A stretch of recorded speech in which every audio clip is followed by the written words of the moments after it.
Hey viewers, in today's video, I'm going to guide you how to check UKVI visa status. The process is quick and simple. You just have to follow these three methods. The number one method is using VFS Global.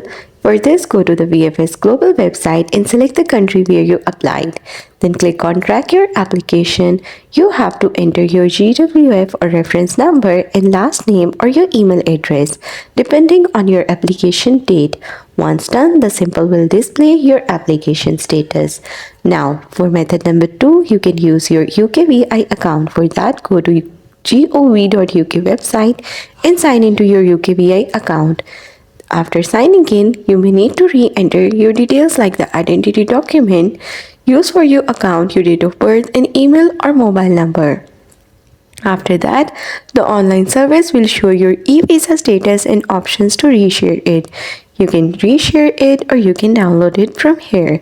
Now the method number 3, you can use the email or SMS service. You should receive an email or text message with updates on your application status.